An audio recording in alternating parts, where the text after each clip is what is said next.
Bueno, gracias Nico. Quería partir primero que todo agradeciendo a nombre de Oceana a todas y todos los presentes, también a quienes nos ven vía streaming. Para nuestra organización es sumamente importante esta instancia de conversación en donde el Estado, la sociedad civil, la ciencia y la industria podemos sentarnos y conversar y ver cómo podemos avanzar. Por lo mismo, también quiero hacer un saludo especial, hacer un saludo especial a todas y todos los trabajadores de la industria que pudieron venir. Sabemos que a veces viajar en nuestro país no es tan fácil, que las distancias se hacen largas, y para nosotros fue una muy grata sorpresa ver el interés que esto generó en trabajadoras y trabajadores de la industria. Así que les dejamos un cordial saludo. No es ningún secreto que desde Oceana tenemos una visión a veces crítica de la industria salmonera. Sin embargo, esta visión no implica que debamos atrincherarnos. Nuestra misión es la protección del océano, como dice nuestro nombre, y de cuidar su biodiversidad. Tenemos que trabajar por las comunidades que dependen del océano. La salmonicultura, como vamos a ver, es hoy una de las actividades productivas más relevantes en Chile, pero también una de las que genera mayores tensiones socioambientales. Su desarrollo se ha sustentado en un marco normativo fragmentado, muchas veces incompleto y frecuentemente reactivo, que no siempre ha avanzado al ritmo del crecimiento de la industria, ni de los impactos que ella produce en los ecosistemas marinos. Para ello es crucial este tipo de instancias, que nos sentemos entre todas y todas a conversar cómo podemos seguir adelante, cómo podemos equilibrar ciencia, regulación y sobre todo naturaleza. Bueno, me presento nuevamente, yo soy Cristóbal Correa, soy director de campañas en Oceana en Chile y hoy día voy a hacer un pequeño panorama de la regulación que tenemos respecto a la salmonicultura en el país. Si bien lo dijo el Nico, uno cuando representa institucionalmente a una institución tiene que hacer la presentación de la institución. Estamos en nuestra casa, así que es bueno también contarles que Oceana es una organización internacional que se dedica exclusivamente a la protección de los océanos mediante campañas basadas en ciencia, y estamos en Chile desde el año 2003 impulsando políticas públicas en materias de protección de hábitats, de recuperación de pesquerías y también para frenar la contaminación marina.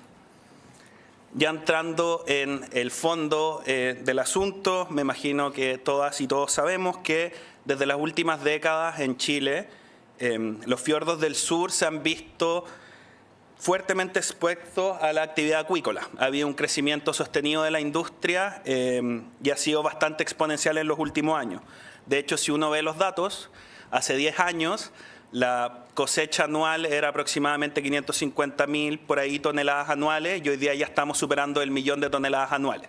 Esto es un crecimiento bastante sostenido y que ha posicionado a Chile no solo como el segundo productor mundial de salmones, sino que también ha posicionado a la actividad de la salmonicultura como la segunda actividad exportadora no minera. O sea, estamos hablando de un mercado de 6.400 millones de dólares anuales aproximadamente, con mercados internacionales muy relevantes como lo son Estados Unidos, Japón y Brasil. Y de hecho, si uno ve con un poquito más de lupa los números, se va a dar cuenta que más del 75% del salmón que se cosecha en Chile es exportado. Entonces es una actividad comercial eminentemente dedicada a la exportación. Entonces uno puede decir, efectivamente, si miramos todas las actividades industriales que se hacen en el territorio marítimo chileno, esta es la principal. Y uno se hace la pregunta, ¿tendrá esta actividad un marco normativo que responda a que sea la principal actividad industrial en el mar? Y esa, bueno, es la pregunta que vamos a intentar ver rápidamente hoy. ¿Dónde partimos?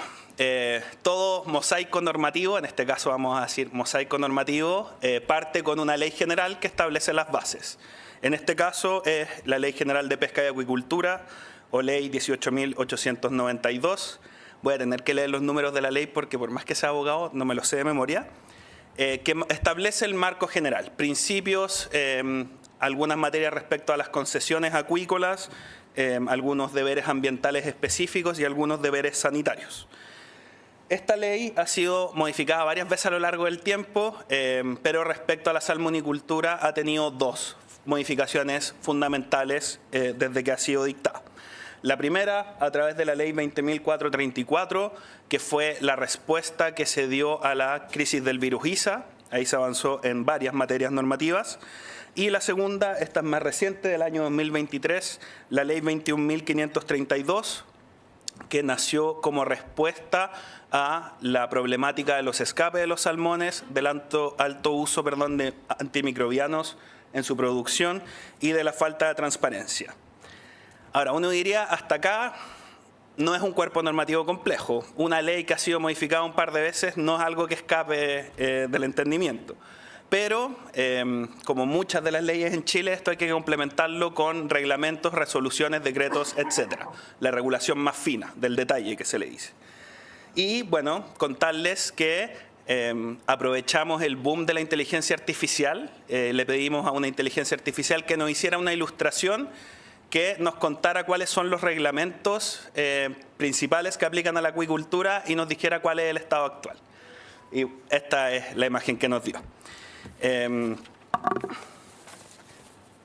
Bueno, ahora volviendo a la seriedad que nos merece este evento, efectivamente la Ley General de Pesca y Acuicultura tiene que ser complementada con una serie de reglamentos.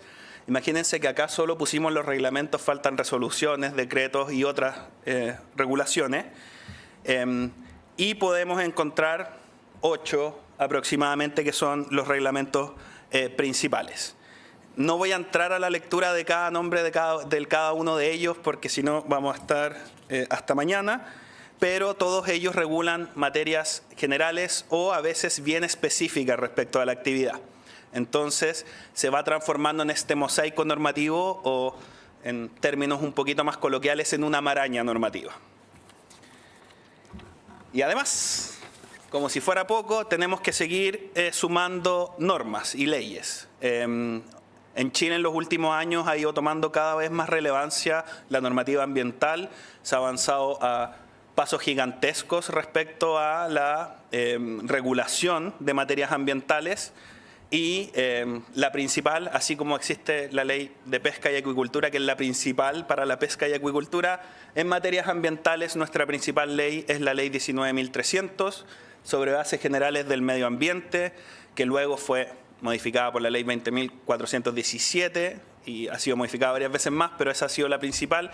Y en esa ley se incluye el sistema de evaluación de impacto ambiental. Me imagino que quienes han estudiado esta materia saben que existe un procedimiento de que si uno quiere poner un centro de producción tiene que ser sometido a evaluación ambiental y ahí es donde está esta ley. Y esta ley tiene que ser complementada con 2 reglamentos más.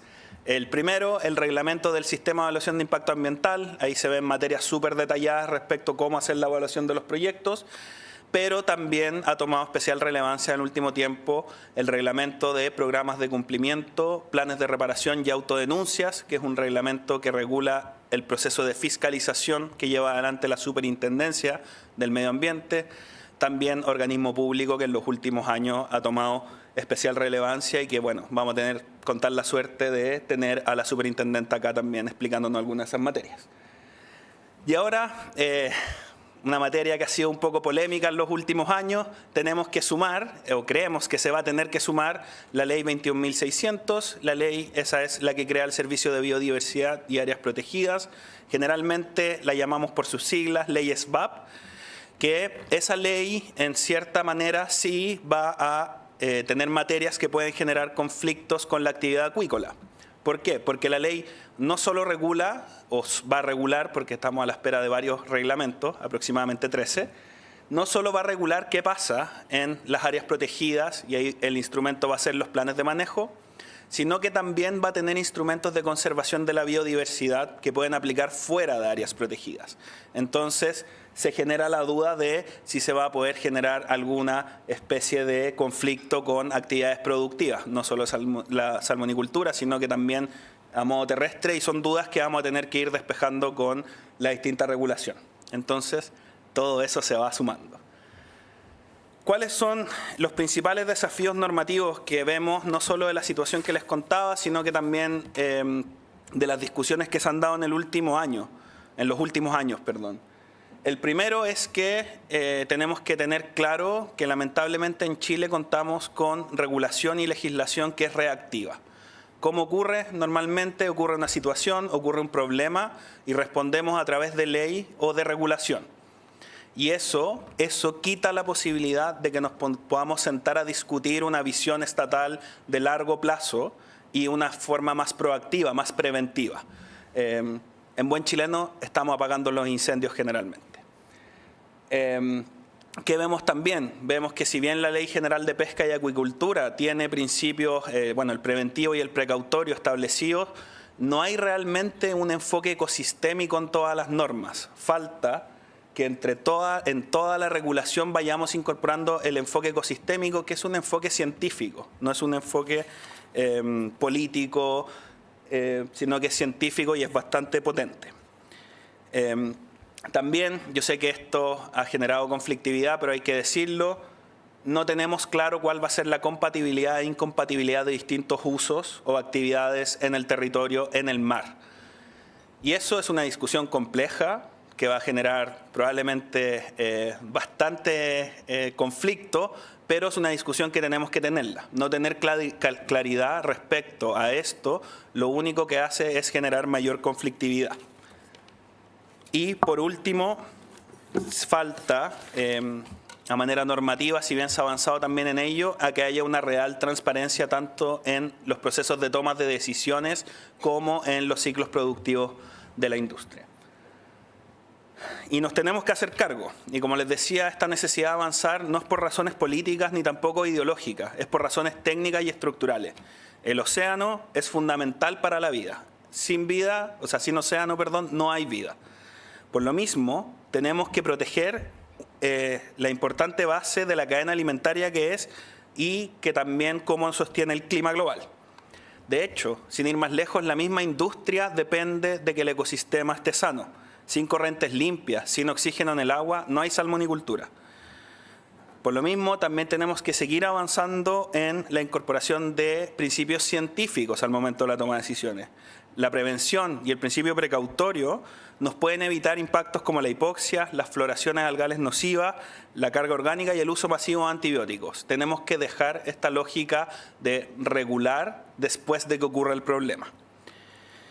¿Cuál es un tercer problema? Tercer desafío, es que no tenemos hoy en día un marco nacional claro y ordenado respecto al maritorio nacional. No tenemos claro qué actividades se pueden hacer en qué lado, ni cómo esas actividades se relacionan con otras. Por lo mismo necesitamos sentarnos en la mesa y ordenar y avanzar fuertemente en el ordenamiento marítimo.